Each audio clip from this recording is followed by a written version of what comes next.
Toys. They're designed for children to provide them with amusement. That's against the law.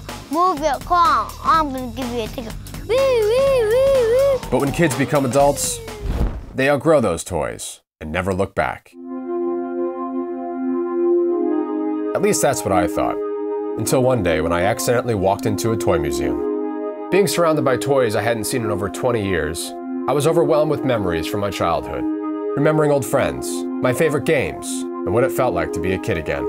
I was so excited, I even shot some video with my phone when it was obviously time to leave. Ladies and gentlemen, the shop is closed. I was hooked, and I wanted to know more. Who was behind this collection? My preference is to not be known as the toy guy. What motivated them to keep all these old toys? Oh, look at this old Star Wars toy. This is fun. Yeah. And why, as an adult, do I still care? That's the secret. Wow, I had that. Where did it go? I want that again. It's just great. But some toys I don't like and I break them.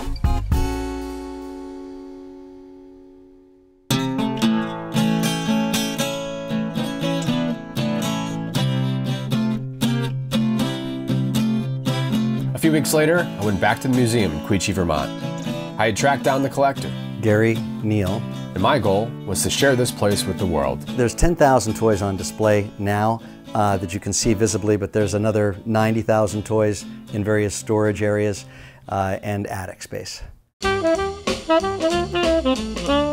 When you arrive into the museum, you're going to see directly in front of you the earliest toys, and it's intended to say that things like die, rope, balls, dominoes, then toys that were American-made primarily from the 1900s to the 1950s. After that, decade after decade, 10 years at a time, you can see your decade. It's kind of looking into the window of the toy pages of the catalog with your wish list.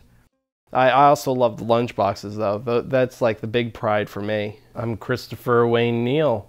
My role in the toy museum is I'm the cleaner and I organize the toys. I normally do a lot of the buying with my dad. There's over 400 lunchboxes all together, so you get both sides of the story. We have everything from the original, like plaid ones, all the way to those real hardcover ones made of metal that actually bend out. You actually feel the detail they built into them. The premiums are a big part of the museum because they were the toy that you could only get if you made a purchase. Those included things like all the fast food toys that you see, Cracker Jacks, bath toys, Pez dispensers. Board games are up on the ceiling over the museum, which oftentimes people don't realize until they're leaving. They suddenly look up and say, whoa. And I don't know, maybe there's 80 or 100 board games mounted to the ceiling with plastic clips. Now I've got a lot of toys, but there are a lot of toys I don't have. And I know I don't have them, and the visitors here call me out on that. They'll say, well, where's this? Where's that? Where's this? I make a note because it was important to them. But at the same time, there are a lot of displays that people just had totally forgotten about that one toy that they had and they haven't seen it in 30 years. It's not about, that special game that is worth, so much money. It's about what did you play with all those years ago? I'd forgotten why I enjoyed playing with toys. So I went to the source. My name is Will. I am an 8-year-old kid who loves to play. You step on this, you push down, and you just start jumping. But you need balance. What's fun about playing with toys? That's fun. Just playing with them and making believe that they can do stuff. What they really can't do in real life. We have a ton of center chain set. Sometimes I like to mess around with the chain and put blocks in front of it and make them plow through the blocks. And here comes the cargo chain. Boom! Explosion. Boom! And why do you like this? Because it bounces.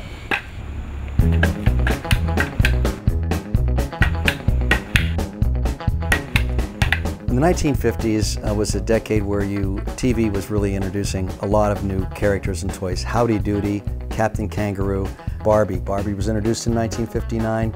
We also had satellite shoes, which were pretty dangerous with springs on them, pogo sticks, things that had motion but made us feel like we were going to the moon. In the 1960s, you also saw other space toys, a lot of games, a lot of TV characters. But the toy that came out in the 60s that had the heaviest advertising budget of any toy to date was Rock'em Sock'em Robots. It had a jingle. I hear them in the museum reciting the jingle, and it's a lot of fun. In the 60s, when they introduced G.I. Joe, there was some concern that boys would be playing with dolls. So they had to come up with a new name. So action figure was what was chosen, and it's still around today.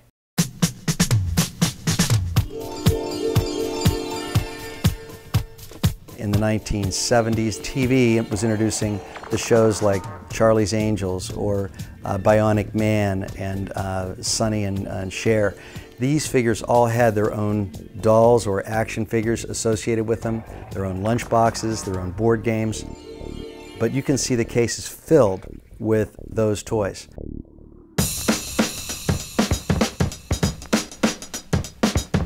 Even later, as you move up to the 80s, you would see Cabbage Patch, and you would see the dolls that were popular during those decades. They were almost crazed toys that at Christmas you would go to the store to get your child the toy and they would be sold out. And parents were going crazy. In two cases, we've got an expanded version of He-Man and of Ninja Turtles. There was actually a point in which he didn't know what characters were in He-Man. And he was just like, well, this one's a villain of some show, and I would be like, no, that's the pal of He-Man. You don't put that with the villains.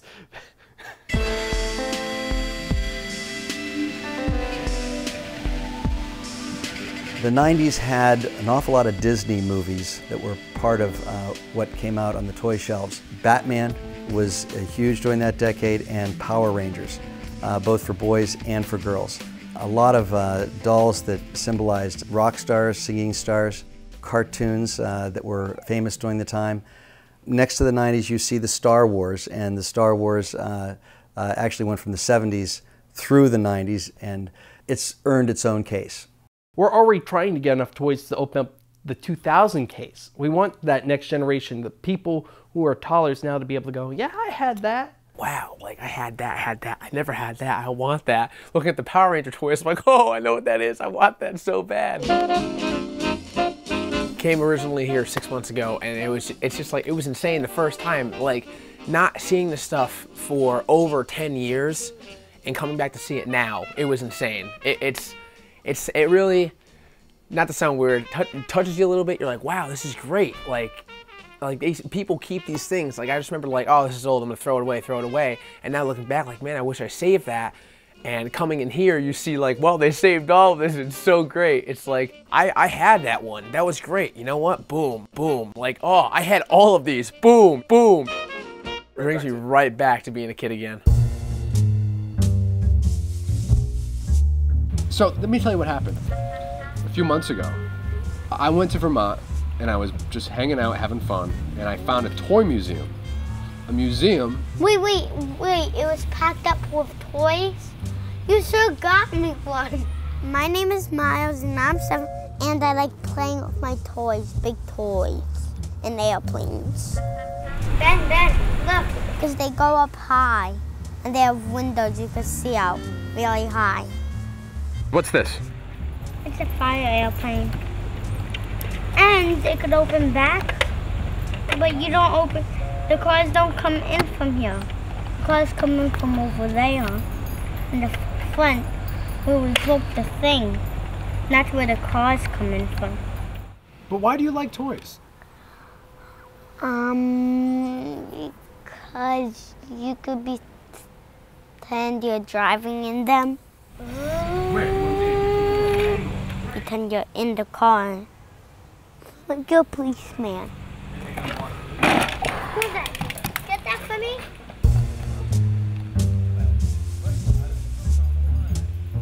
My favorite toy was a bike. I got that bike from Santa. Why'd you always get into my way? What do you like about your bike? Oh, because it looks cool. When I ride my bike, it's smooth. It's really smooth. That's all I like. My name is Robin Neal. I'm Gary Neal's wife. He and I own Quechee Gorge Village. About 10 years ago, my husband asked me, honey, I think I'd like to open up a museum. And I looked at him. I said, that's like monumental. We have enough on our plate with the 3 kids, growing business. And how would you ever do something like that? Where would you find all the items to go in a museum? He goes, don't worry, I've got it under control. And lo and behold, Gary and his mom opened this museum. She cataloged, cleaned all these toys. He had them stored up in the attic of this business. And I had not a clue he had that many toys squirreled away. I think I have the DNA that says to gather and collect. But toys happen to be an item that was in front of me. And I started collecting toys because the jukeboxes and the coin-operated machines that I like to collect were just too onerous. They're big, they took up space. I wanted to get married and my wife wanted to use the kitchen. So the jukeboxes had to go and toys made me laugh. We moved here from LA, gave up the big corporate world life and decided to raise our children here. He and I own Quechee Gorge Village, and we've owned it since 1989. My family's participated in the museum. I've got 3 sons. They've all helped. They've had their hands on it. Their toys, many of them are in the museum. Basically, as soon as I was able to lift a box, my job was immediately, oh, you're hired, you know, start up. I find with toys, it's a lot of fun. I don't get frustrated only when they're in the house on the kitchen counter for like months at a time. I've spent just weeks just getting through box after box. And usually by the end of the time, there was actually this one point where we opened up this box that's full of McDonald's toys, still in wrappers. And I held one up and I said, wait a minute, this was mine. And it turns out that, you know, all the McDonald's toys that he was be like, oh, let me just put this away for safekeeping until we get home, and just went into that box. When we were opening the museum, we actually found one of the McDonald's bags with French fries and a half-eaten hamburger inside. I just got back last night from Brimfield, Massachusetts. Now, Brimfield is a huge flea market. I go and I just walk and walk and walk, and it's remarkable, just remarkable what you will find. Absolutely unusual and in good condition toys that I will buy and bring back. But most of these toys have a story, and I, through these dealers, can engage them and find out where they got the toy, how it was found. And that's my preference. I've never acquired any toys online. And it's just my choice to have the experience in receiving the toy and finding it. It's the hunt. It's all part of it. He just went to Brimfield the past 2 days, and our kitchen is now covered with robots, Mickey Mouse, wind-ups. I think my parents don't play with toys because they're too old. Do you think adults have their own toys? Yeah. Like, what's one of your dad's toys? A guitar. My love wears a mask. He's just playing it all day long, like run, run. My love. You like it? Yeah. I think my parents do have toys, but they're up front of my house. The car is up front, and kids go in them sometimes with their mamas and their daddas, the daddies. My first game system was the Wii, but now I'm finished with it. Why? I'm finished with it because it got old.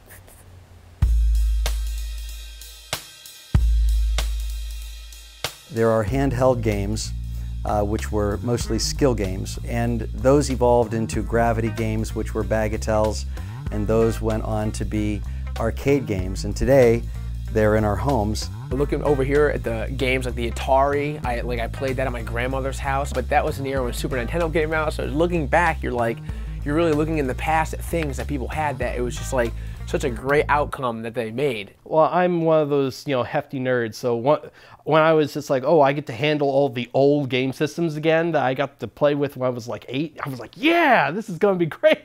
And I picked out all the games that I played with and I knew that all my friends played with. Tried to put up the NESs in a way that people could see it. It was just a blast. I got to play with them for like a half hour because I had to check the game systems too. Some of them were broken, like the original Zelda game was starting to fragment and stuff like that. But what I laugh is the fact that, the good old, you blow, you win, because it works. These days, you get a scratch in a disc, it doesn't work anymore. I like the car video games. Mario Kart 2. Actually, Mario Kart 1. Why do you like it? Because you can play on your DS too. What is DS? A DS is what you play on. What does that stand for? Poop.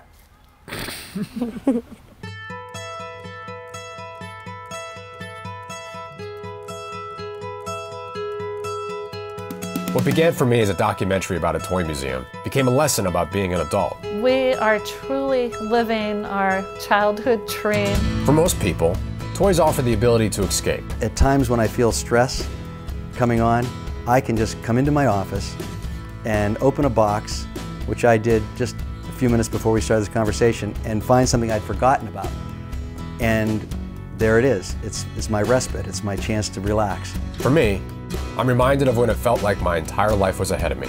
Just connect with the time that was simpler, time that things were less complicated and less stressful. And that there's no reason not to still see it that way. I'm never going to be a grown-up.